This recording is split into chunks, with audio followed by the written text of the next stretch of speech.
way. Okay, so what I want to do is just talk a little bit about the course mechanics. This is winter study, so it's supposed to be an intense 3 or 4 week grueling tour of advanced mathematics. You have all been fooled into signing up for this.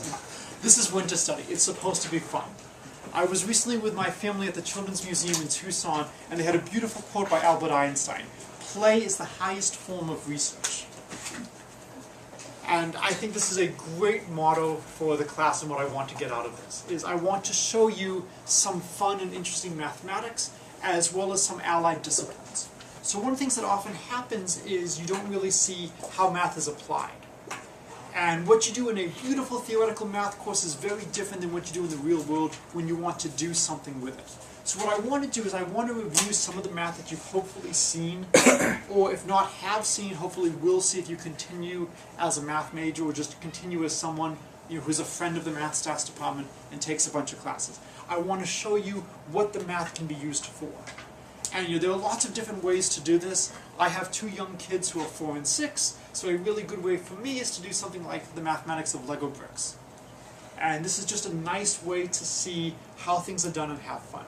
So my feeling is, based on your responses, you seem to be more morning people than afternoon people, or you seem to be people who want to have your afternoons free for other things. That's fine, this is winter study.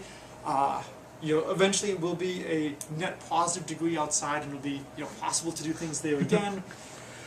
My plan is to have a few afternoon sessions which sometimes will be mandatory and sometimes will just be fun and drop-in. I know that there's a couple of people who are not here yet.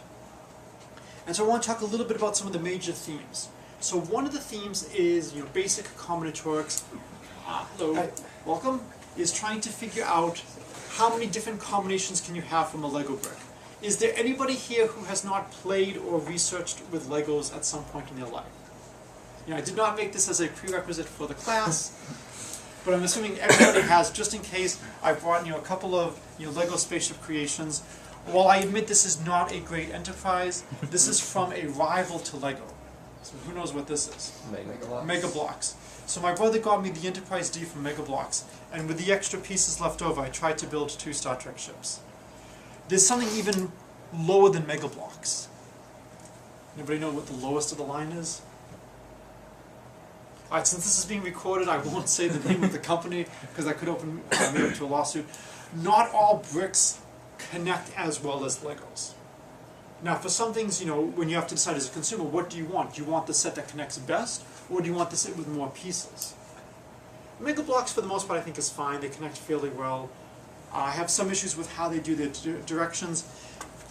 If you haven't seen Star Trek, the Enterprise D is the ship from the Next Generation. These big yellow blocks were supposed to be meant to put on as you're building the saucer section to hold it together.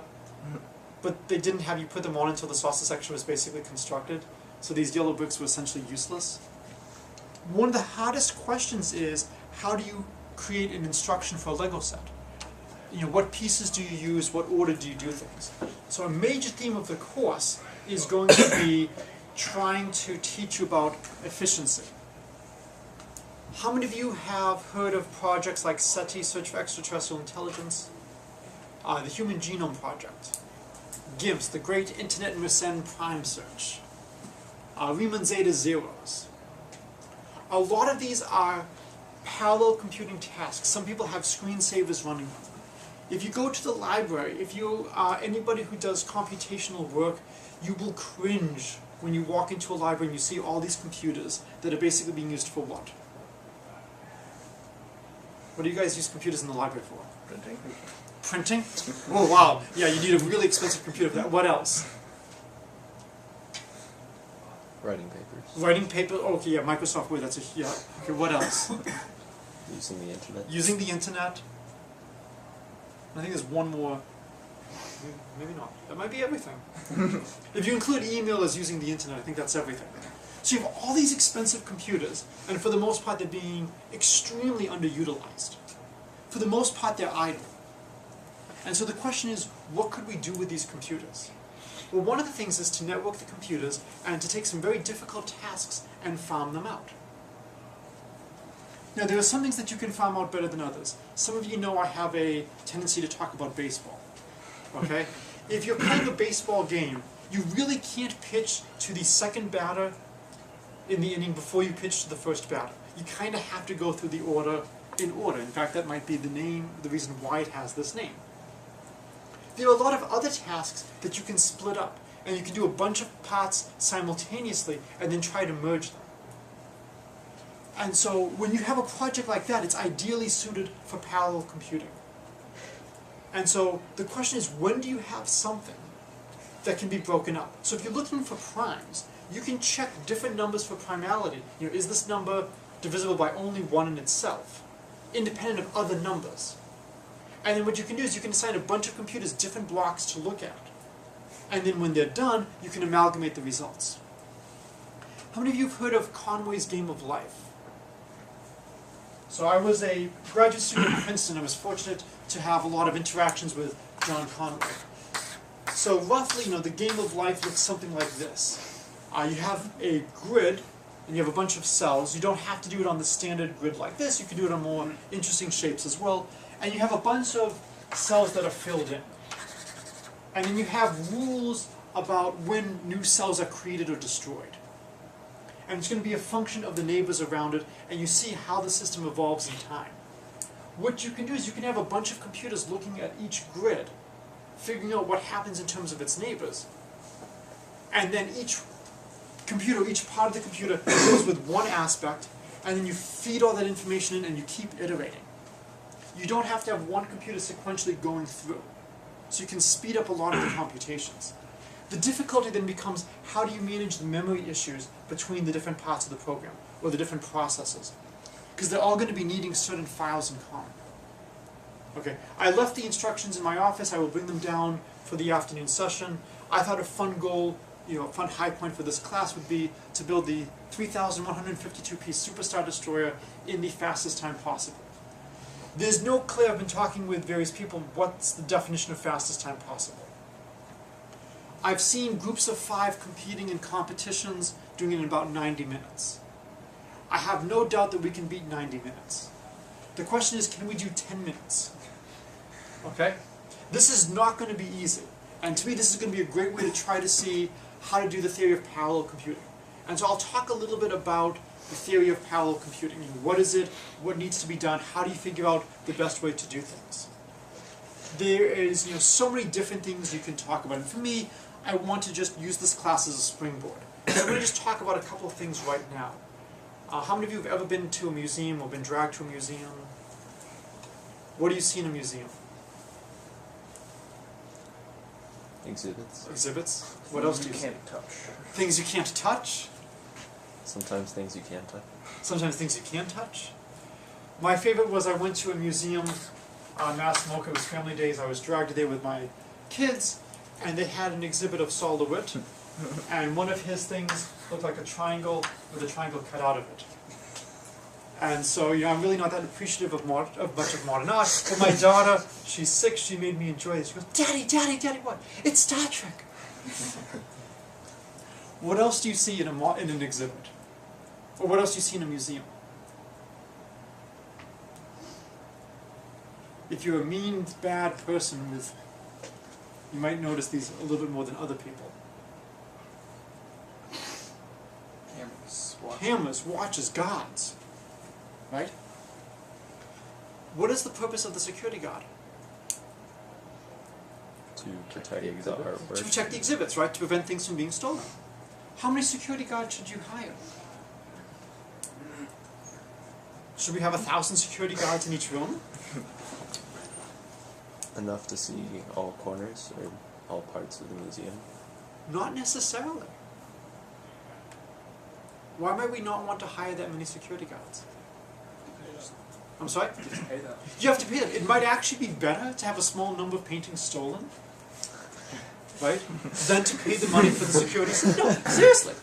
I do a lot of work on Benford's law of digit bias.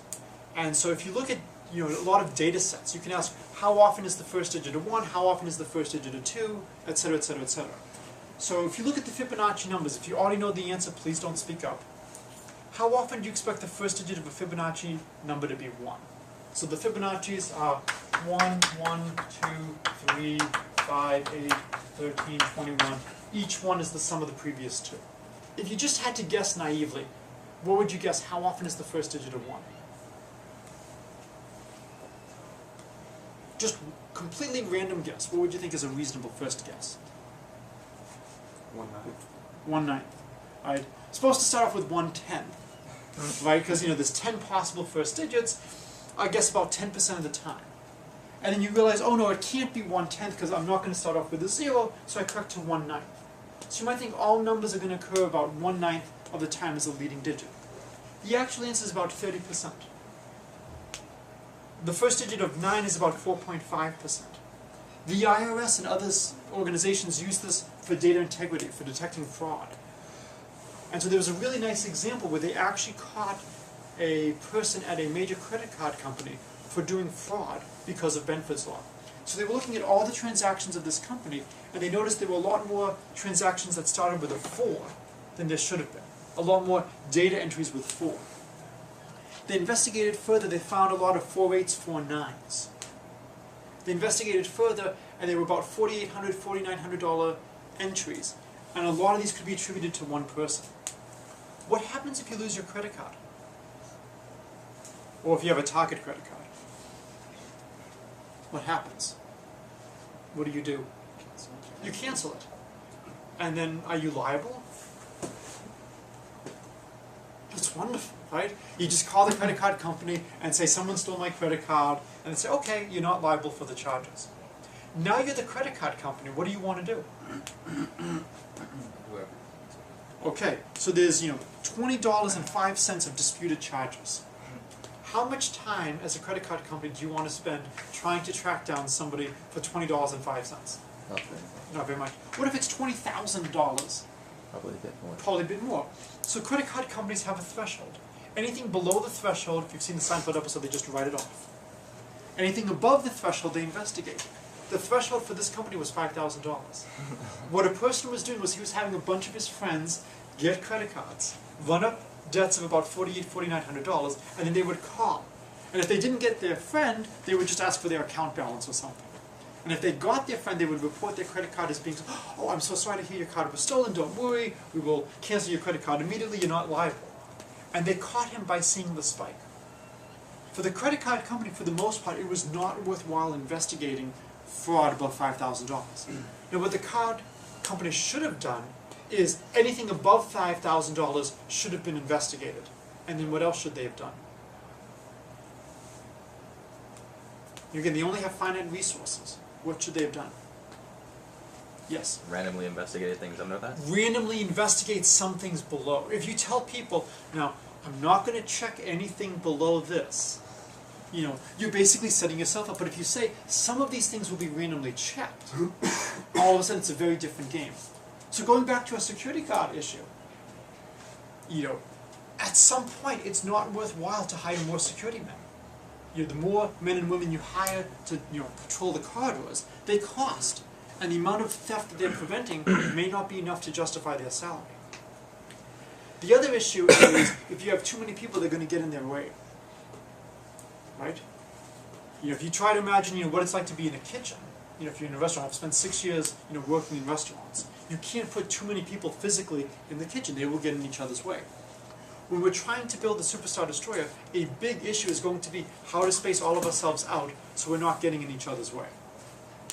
So a big theme of the class is going to be getting up to parallel computing, learning how to do things efficiently. A lot of times in mathematics, we just learn how to do things.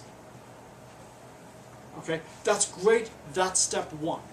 Step 2 is now that we can do something, how do we do it well? Okay, and again, I think the Star Destroyer is a fun way to do it.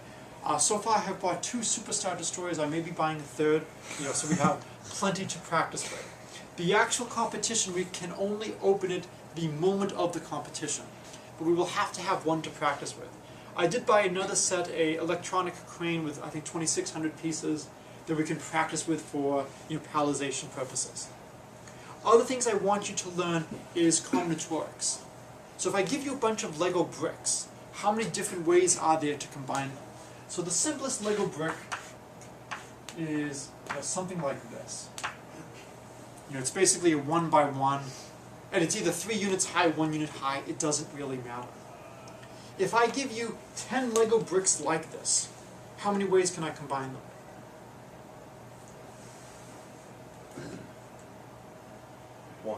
One. I can basically stack them all together. Any other solutions other than one? And you could not combine them at all. I could not combine them at all. Okay, we're up to 2. Stack 9, 8, 7, 6. Okay, now we're up to 11. Yes? If you stack them in different order of each other. So now we start to ask, are the bricks colored? And so when you have problems like this, it becomes very important that you describe what are the rules of the game. I believe that the most important part of research is typically asking the right question. Once you've been well trained, I really believe a lot of researchers train monkey work. Is, you've got the right tools and techniques, you know how to attack problems, but figuring out what problem to attack, what do you want to count? So depending on how we do things, the problem can become very easy or very difficult. Should we assume all the bricks are the same color?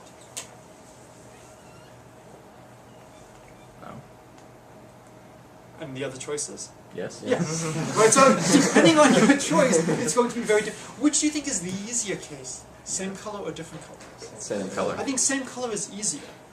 Or you could even have a mixed case where you have, N1 that are color 1, N2 color 2, N3 color 3, and the more choices of color you have, the harder it's going to be and the more interesting combinatorics you're going to get. Now there's infinitely many ways you can combine 2 Legos, assuming they're not the 1-by-1 case. Okay? So, I have this, and I can rotate this any irrational angle I want up to a certain critical angle like this. Do I want to consider all of these different possibilities? Yes or no? No. I would say no on this one, because otherwise the problem in some sense is no longer interesting. There's infinitely many possibilities. So what do you think a good rule should be?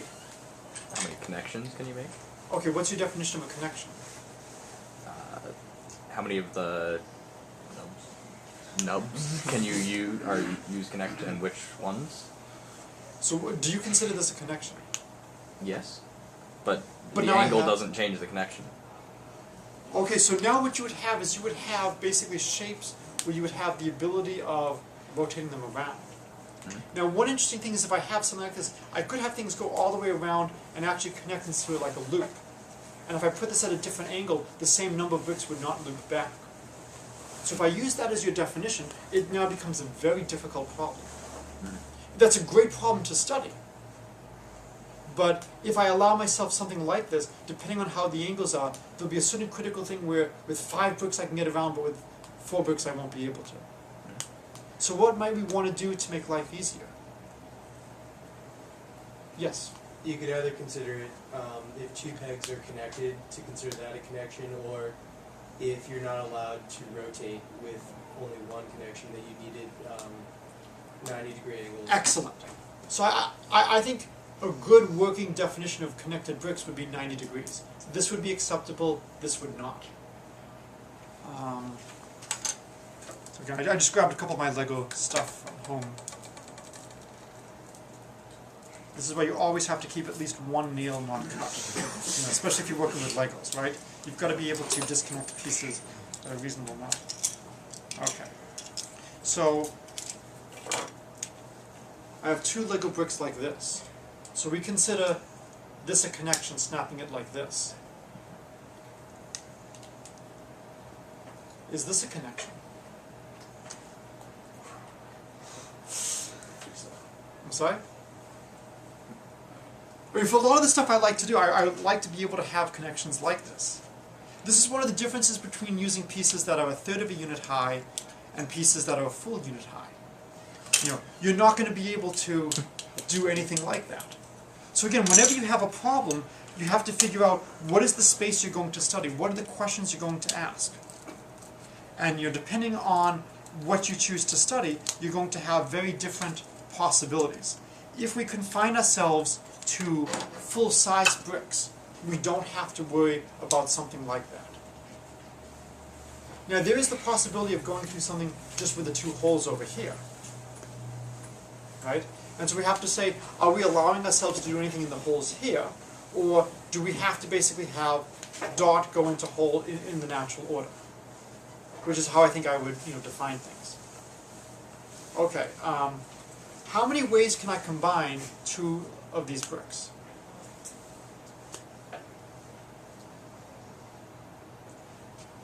Well, if you want, even though these are not the right size, I'll take two 2x1 pieces. So how many ways can I combine two 2x1 pieces?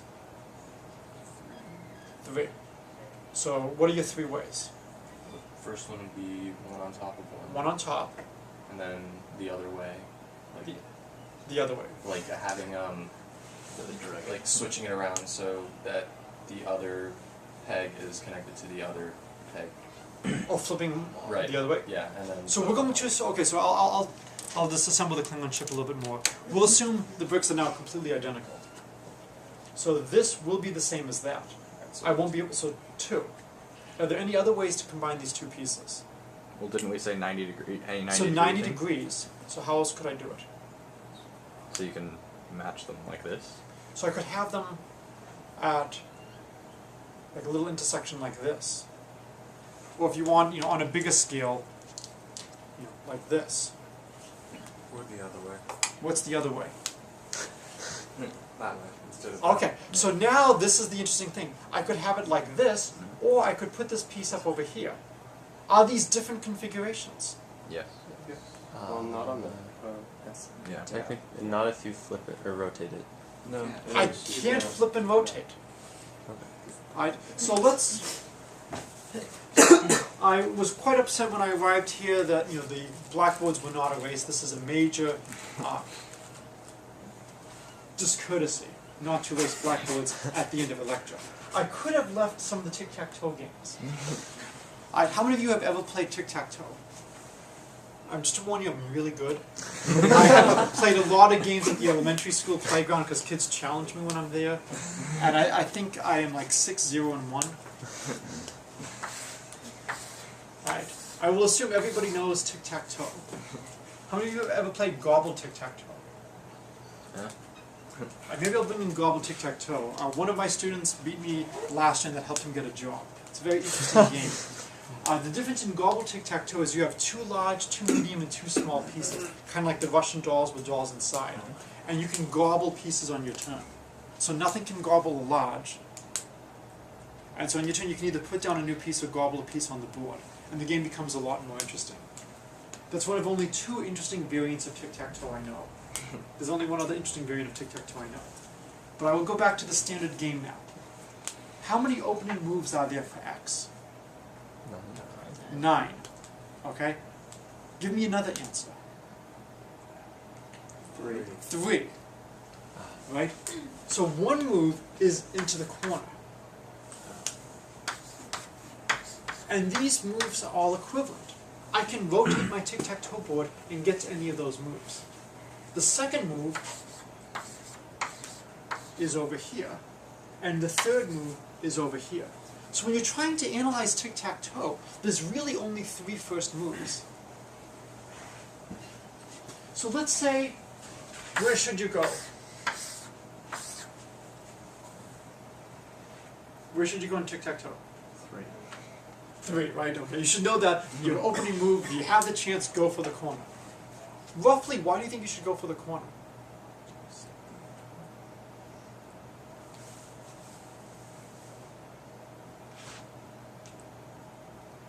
There are 8 ways to get 3 in a row in tic-tac-toe. How many of those ways go through the corner? 3. Well.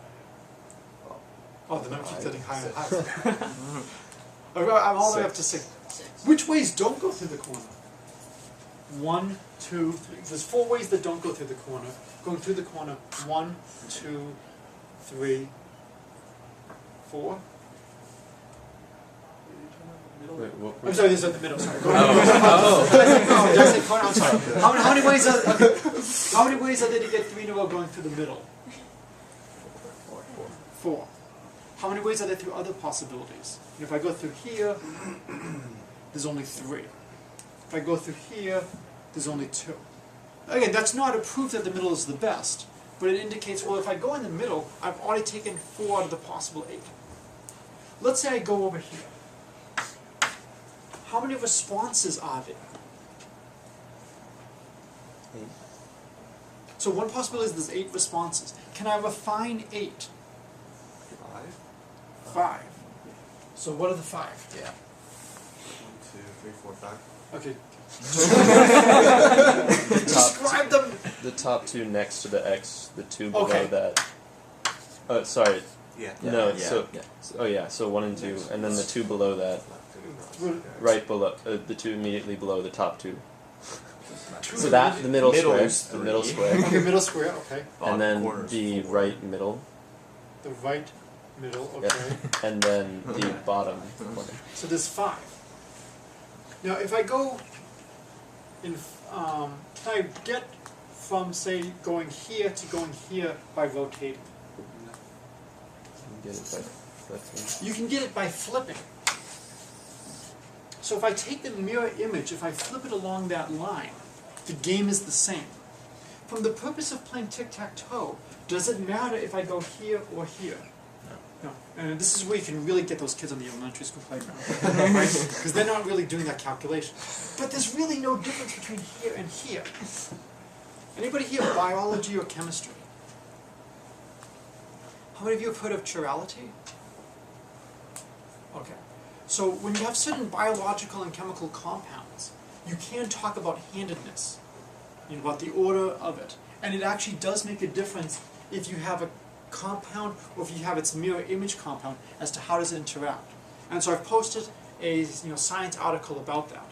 So going back to what we were doing initially, is this the same as the mirror image? No. No. Should we consider them the same? No. They'll interact with other Legos differently. So here's the thing, if I give you a compound and I give you the mirror image of the compound, one can cure you and one can kill you. But that's not the fair comparison. What I should do is I should take a compound and its mirror image, and I should somehow take you and your mirror image. Now that part is a little bit tricky. But if I have a situation like that, the way the mirror image compound interacts with the mirror you should be the same as the way the initial compound interacts with the initial you. And for all practical purposes, those are the same. So for those of you who want to consider the mirror image differently, when you play tic-tac-toe, you would then have to consider those 2 cases differently. Yes? Tic-tac-toe board is 2-dimensional. Tic-tac-toe board is 2-dimensional. You can't play tic-tac-toe in higher dimensions. When I was in AP English, I got into trouble for playing tic-tac-toe in a 3-dimensional sphere when we were supposed to be studying Macbeth. And so I still remember the teacher came up to me and said, what are you doing? And I said, my friend and I are mapping out the Battle of Burnham Woods coming to Dunsinane. I moved my forces here.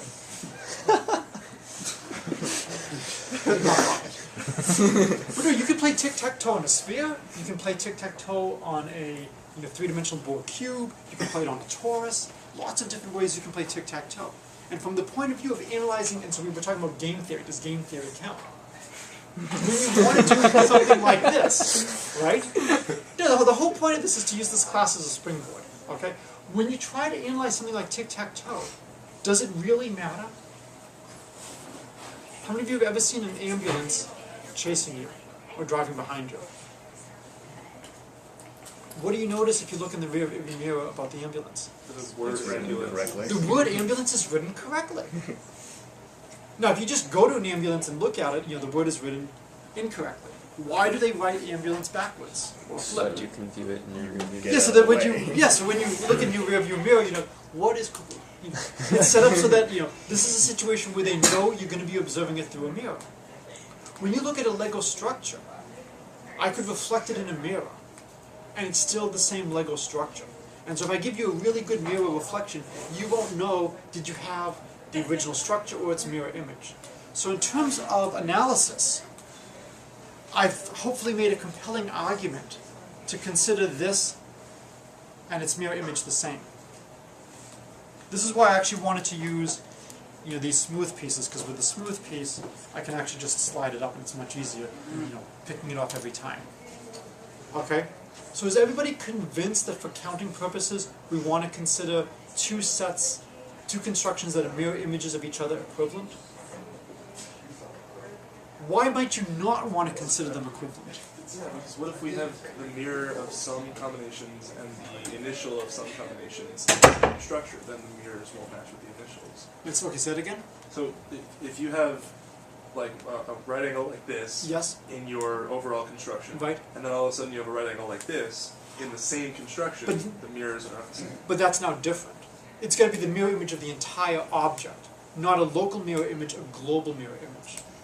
So if you build something, and then I look at it in the mirror, those two I will consider different. I can't just look at part of it in the mirror. I have to look at the whole thing in the mirror. Otherwise, you're absolutely correct that would be an issue. What if we have some of those Legos with like the little designs painted on them? So like, Yeah, I blew all the budget on the Superstar Destroyer. We're getting nice blocks like this. I mean, so you could consider the idealized, Socratic, Aristotle, Lego, without any intrinsic features. But why might we not want to consider mirror images as the same? Yes. Well, you said like the Enterprise had the little engine things. The nacelles, Yes. not things. These are nacelles. They're adjustable, so it can be like the Voyager. And you could, and they're mirror images of each other. But you couldn't, if you only built it in one reflection of it, you couldn't get the other one. You couldn't build the entire structure. Right. So without the this is an argument that we can only consider entire things that are mirror images. We can't consider local. Out of curiosity, how many of you have seen Star Trek? How many of you have seen the old original series, Mirror, Mirror? Spock with the evil goatee? So there's sometimes little asymmetries, for those of you who have seen Star Trek. There's a really big issue, and it's not just about local versus global. When you're trying to do the analysis, it's much easier if I can just say there's 8 moves on the second turn. Is it clear looking at this that after I go in the corner, there's only 5 moves? If I went in the center, how many moves would there be? 2. And if I went on a side, 4. 5. 5. So the possibilities are 5, 5, 2. Okay? So if I look at first move, I have corner, I have side, I have center. Second move, if I go in the corner, I have 5 possibilities. If I go in the side, I have 5 possibilities. If I go in the center, I have 2 possibilities.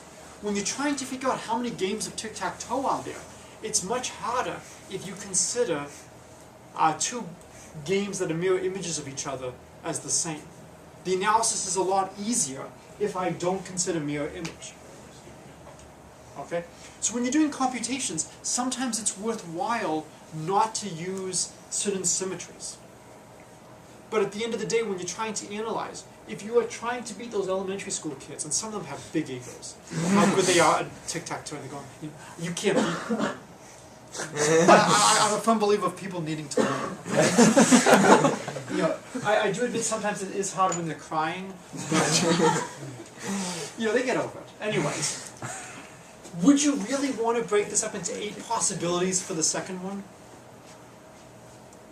If you were trying to play tic-tac-toe, is that how you would do it? No. So I think when you're trying to consider how many ways there are to build with Legos, the natural question we want to ask is we want to consider rotations, we want to consider mirror images. The next question is, again, how do you come up with the right questions? This is why I want to have a lot of discussions. Most of the time, especially if you've only done through, say, Calc 1, 2, or 3, you're given the problem. Somebody tells you, I want you to solve X. As you go further up, you don't want to be the trained monkey solving X. You want to be the one who the trained monkeys work for. And you want to tell them what to solve. Okay? You need to figure out what the right question is. So, how many ways can I combine these 2x4 bricks? And again, has to be right angles. How many things can I build?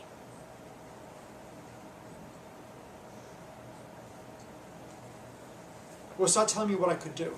12. Okay, how do you get 12? Guessing. If I was asking the kissing number of the spheres, that would be correct. So somebody give me a move I could do that can combine. You could put one on top of the other. Okay, so now let's start tweaking this. So we start off with this. What's one way I could tweak it? Move it over one. And if I moved it one over the other way, we're saying these are the same. And in fact, in this case, we can actually rotate as well as do the mirror image. So we're fine in both of those cases. Okay, so there's 1, 2. What else could I do? Shifted right 1, shifted right 2, shifted right 3. Are those all distinct? Yes. Can I shift it back? It's Well, just It's the same. Alright, so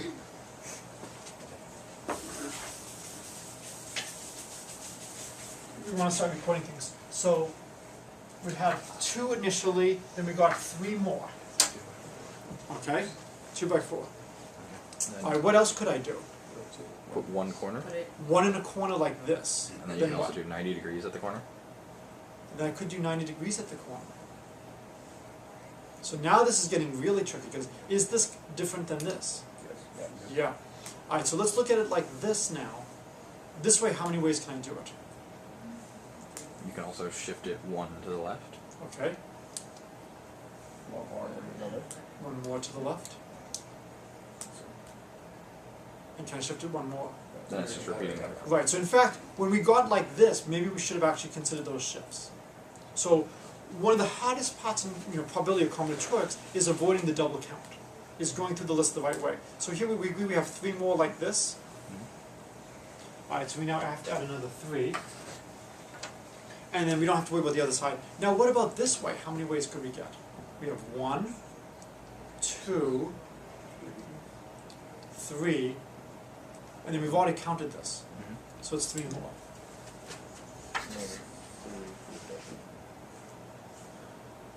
But you can also push it back in that. Ah, so we have more. So when we had it like this, we could have gone like this as well. Right? And then we could have gone one more. Right? Could we have gone one more? So let's see. So we started here, that was 1, 2, 3. This one, I think it's a mirror image. So I think all of these 3, they all had 2 more that could come with them. 1, right? So this 3 should really be a 9. So if we've done it correctly, 11, 17. Right? So with just 2 bricks like this, we're getting 17 possibilities. And again, this is the difficulty of, we've got to remember this is now going to be very different than this. So there's been a lot of discussion as to if I give you a certain number of Lego bricks, how many different combinations are there? There is potentially 1 or 2 more combinations that you guys have missed.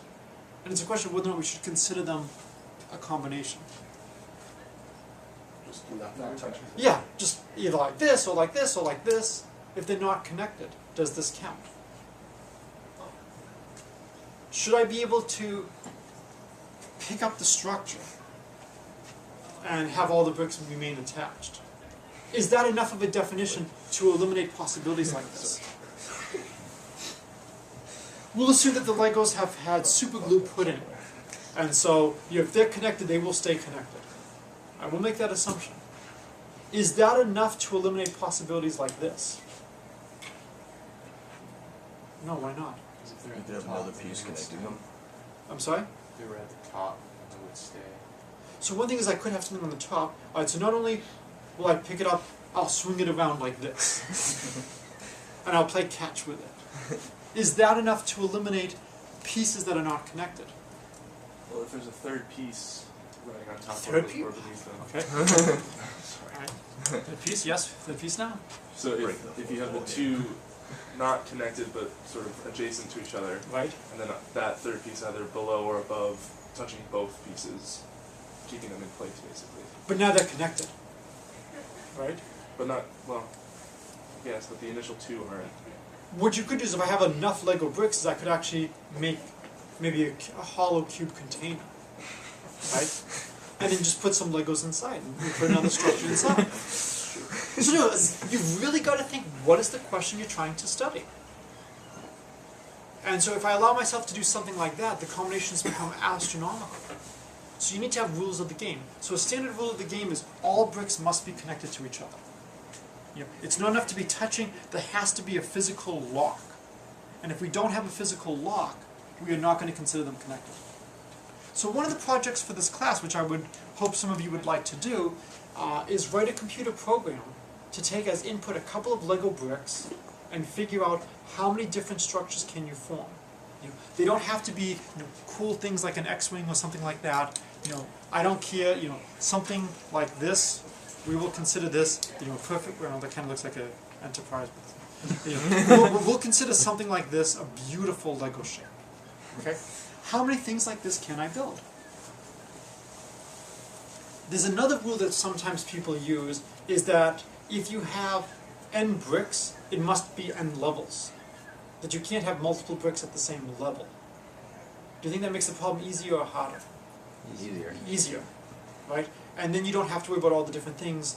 And in some sense, what you can try, how would you try to solve a problem like that where you have things in levels? Well, you can consider like each level independently. You don't have to, like, given n-1 levels, you can consider the nth level without worrying about how things above it might change. Like, not. You're on the right track. It's trying to formulate these things precisely. Because I know this is what you were all doing when you were 6 and 7.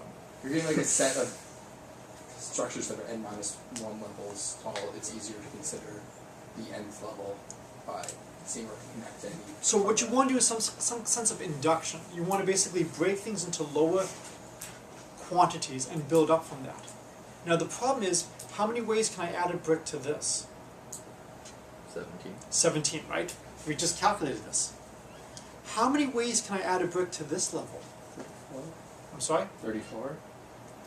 17. So How I much want to are you have a going third above? level now. What if you go below? Does that count? So am I allowed to do something like this? So we can say I'm building up from here. Either direction, though, it'll come out mathematically the same, won't it? Because if we consider total number of So combinations. here's my question. We have this as a possible move. Mhm. Is that different than this? Does everyone agree this? I feel like a magician. Does everybody agree this and this is the same? Yes. What about this and this? No. Those are different. They're not different, so it's no longer 17. Is it more or less? More, right? So unfortunately, when we're trying to see how many ways we can build the next level, it matters what we're building off of. If you had your dream, what would your base level be? Perfectly matched single. Perfectly matched, right? If this is what you have, then in some sense this collapses down and you can't see any more of the structure. If I give you something like this, I'm sorry. If I give you something like this now, all of a sudden I can see the difference between this and that. So the combinatorics here quickly become astronomical. With 6 bricks, I think, of this size, the answer is in the millions. And I believe this is in the case where you have to have 6 levels with 6 bricks. So, one project is to try to figure out how many ways can you do it if I give you a certain number of bricks. So for programming, you would need to figure out a way to determine when 2 Lego structures are equivalent under rotation and, flipping. And then think, is there any other symmetry you can do other than those 2 topics? This past summer, I had a bunch of students working with me in the small RU program. And this is a good way to lead into the lunch topic for today. So, some of you I fortunately already know. For those of you who I don't know, I would like to try to get to know you, even though this is winter study and I have to be off campus for half of the time. If you'd like, lunch is a great way to do that, but also please feel free to email me and come by my office. I'm very big on broader impacts. I'm reviewing proposals for organizations, all over the world to give money to researchers. And if the proposal is basically just give me money so I can do research, to me that's not as strong as give me money so I can do research and I can also do all these other activities to help disseminate mathematics, to help interest people, to help people see what math can be done. To me that's a lot stronger. So my summer students and I, we did summer science, Sundays at 6, whatever they're calling it now. What we did is we brought Legos. And we tried to explain to 4 to 8-year-olds how many different ways can you combine Lego bricks. So the kids were really good with the 1x1s. The 2x1s they weren't so bad on. But getting up to something like this becomes a real challenge to do 2 or 3 levels. One of the units for this class is for some of you to go to the Children's Center and play with the kids there. And try to use the Legos as a tool. So I bought the game Lego Creationary. I don't know if any of you have played that. It's no longer at Williams because we had a... Oh, this is being recorded. Oh, well. We had a snow day on Friday. I disagree strongly with classes and everything, and the school being closed on Friday, but I understand why it was done. And so Lego Creationary has temporarily moved to my house where my kids, your TAs, have tried it out. And so what I like about the game is, you have a bunch of Lego bricks, you don't have all the bricks you want, and you have cards. And it's basically Pictionary with Legos. How do you build the different things? So one of the things we'll do is we'll play Lego Creationary later in the semester for those who want. And you can see, can you actually make something good enough for people to guess it? Okay? But this is a great thing to do with the children at the Children's Center. And that ranges from kids in preschool 2 who are between 3 and 5 years old, and kids in school age who range from about 5 to maybe 10. And so there's lots of different math you can do using Legos as a tool. The other unit, just for those of you who came in a little bit late, is to talk about the marketing of the Lego Corporation. Legos are very different now than when I was a kid. When I was a kid, we had very few special pieces. So I bought a couple of just giant tubs of Legos to bring to the class later in the semester. So this was not done with pieces when I was a kid. I didn't have a lot of the different shaped, curved pieces like this, which make things a lot easier. I did have pieces like this with a hole in it. And when you don't have that many pieces, you'll oh, I can put something in the hole. Nowadays, I don't like the number of special pieces. I think it decreases creativity because you don't have to figure out how to do something. If you wanted a cockpit, you had to figure out how to make the cockpit, from the basic building pieces. But there's another major change in Lego sets from when I was a kid. What do you see when you look at Lego sets in the store now? It's all branded. It's all branded. You have the Toy Story Legos, the Star Wars Legos, you have the Harry Potter Legos, the Lone Ranger Legos. The movie might not have done well, but they can still put it on a Lego set, right? You still have a couple of basic city sets, and my son loves the Lego planes. But for the most part, Lego has gone to alliances with companies. Why do you think Lego does this?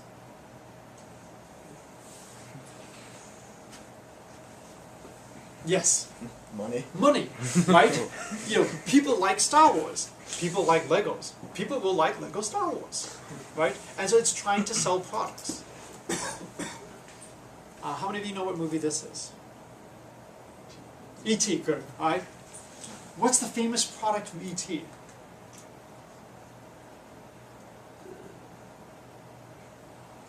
Impossible video game that nobody could beat. I'm sorry? Impossible video game that nobody could beat. No, the product, the candy. Oh. Reese's Pieces, right? What was it supposed to be? Anybody know? Yes. M&Ms. It was supposed to be M&Ms. Why wasn't it M&Ms? I think they declined the offer. Yeah, M&Ms declined the offer. What happened to sales of M&Ms? It fell compared to Reese's Pieces. Fell compared to Reese's Pieces. It was beautiful for Reese's Pieces, right? And so in a situation like this, if you're a company, you have your logo, and you have to protect your logo and your name brand. I can't say the name of the institution. I took my students to a conference, and the posters for the conference are illegal. They do not refer to the school with the school-sanctioned abbreviation. And so the school is very big on branding itself a certain way. And they are not happy, and they decline to pay or reimburse the people for making these posters. There was a couple of years ago who went to Disney World dressed as 2 Disney characters. I forget if it was like Belle and the Beast or Peter Pan and Wendy. I forget who it was. And Disney security went up to them and basically made them take off their clothes. Not just in public, of course. They brought them to one of the Disney stores. They gave them free merchandise to put on. But why do you think Disney made them take off their clothes? Because if they do something at the park, they can be held liable. Or now. Not so, well, no. But people You will can accept always it. be held liable if you do something to the park. Well, like, if you're dressed as a Disney character and you do something at the park that has a bad rep on It has a bad rep for Disney. You know, Daddy, why is Belle stumbling like that? What's in her brown bag, Daddy? Disney cares greatly about its image. They're not going to have people wandering the park looking like their characters, looking like they're sanctioned by this Disney corporation. So Disney gave them some free merchandise, but Disney would not let them go through the park dressed in character. So if you're a company, you have to decide how much do you want to charge for your product to be used in a movie. Before I had kids, I watched certain TV shows that my wife liked to watch. There was one, I'm trying to remember, I think it was One Tree Hill. Anybody see this garbage? I can say this, I don't care if my wife sees this. She knows how much I hate that show. Anybody see One Tree Hill? They were very good at working product placements into the show. And I think they even had their own line of clothing products from this. They worked Sunkissed into the concert series. If you go back even further to when I was a kid, I watched He-Man, G.I. Joe, Transformers. These were essentially 30-minute commercials for toys. And every now and then the company would introduce a new toy and they would just work it into the TV show. If you're Reese's Pieces, how much do you want to charge the movie E.T., how much do you want to charge Spielberg to use your product in the movie? It's a chance for you to get revenue by charging Spielberg. But you run the risk, as M&M's did, that they will use someone else. And so this is a potential win-win, and you have to decide as a company, how much are you willing to pay someone, and how much do you want to just get your name out there? So for the Lego lines, right now, when they're doing all this negotiations, they have to figure out how much they want to pay for the different stuff. So there's great marketing questions for stuff like this. I've actually done work for the movie industry with a couple of my wife is a professor of marketing, she was a grad student at UPenn, and I've worked on papers with marketing professors. And so, a couple of movie theaters, when The Phantom Menace came out, declined to show The Phantom Menace. So does anybody know how movie theaters work in terms of how they make money? So, Yes. so they have to give part of, well, like, they keep part of the ticket sales, but isn't it like they make most of their money off of like merchandise that they sell at the theater, like food and Right. drinks and all. And this is why they try as hard as possible to keep that price of popcorn down. What percent of the ticket sales do you think they keep as a function of how long the movie's been out? Who is this? Movie theaters, when they're showing a movie. They get none of it for like the first 2 weeks or so. Okay, then what kind of curve do you expect roughly? Exponential curve. So going up like this? So probably something like sorry, this. yes. Some upward sloping curve. The longer the movie's been out, the more revenue the theater gets to keep from ticket sales. Why? Because it makes less money. Yeah, it makes less money. Fewer people are going to see the movie once it's been out for 8 or 9 weeks. And what George Lucas has done is, when he had Phantom Menace coming out, is he told a lot of people, you have to show my movie for at least so many weeks in your biggest rooms, and the sound system has to be at a certain level, because if you don't hear Jar Jar and surround sound, you will not truly appreciate. Is that why I hate it? One of many, many reasons why you hated it. And so a lot of theaters did the calculation, they decided, it's not worth it. When I was visiting my folks, there was a movie theater near them in Tucson that had like second-run movies for like $1.50, $2.50. And what they basically want to do is they just want to get people in the theater. And they want to sell them the popcorn, the drinks, and the other things. And the movie theater is trying to maximize profit. And yes, they can do it with selling tickets, but they're willing to take a loss on selling tickets to get people in the store. A lot of stores are like this. They'll have certain products that are meant to lose money, to draw people to the store, and then once they're there, they'll buy. So for the Lego Corporation, trying to figure out the alliances Lego has made and the decisions they've made. There's also a controversial decision that Lego has made in the past few years that some people are very upset about, other people don't care. About a special Lego line. Anybody know which? It's like a girls-oriented. Right. Do you know what it's called? Yes. The Lego Friends. And there's a lot of people who are very upset that Lego Friends exists. They think Lego should be for everyone. You should just have sets that are both for boys and girls. Other people say, well, look, girls and boys play with toys differently. Whether or not that's good or bad, it's a fact. And if we can target these people, hey, we're getting them to use Legos. They're building things. This is a good thing. There's a lot of debate as to where the Lego Friends list should be. You now have the boys section of toys and the girls section of toys. And I've actually seen in some stores where they actually have the same Lego set in 2 different parts of the store, because different people are shopping in different areas. And so the Lego Friend line is a great thing to look at as to, was this successful? At some point your market is saturated. You need to find new customers. And so if you have a sector of the market that is not buying your product, can you somehow find a way to get more of them to buy? So these are the main issues and themes that I want to deal with in the class. Are there any other major things that people would like to explore? Okay, so I think this is a good time to take like a 5-minute break, then we'll start doing some math today, then we'll break for lunch, and then we'll do the planning for the Superstar Destroyer.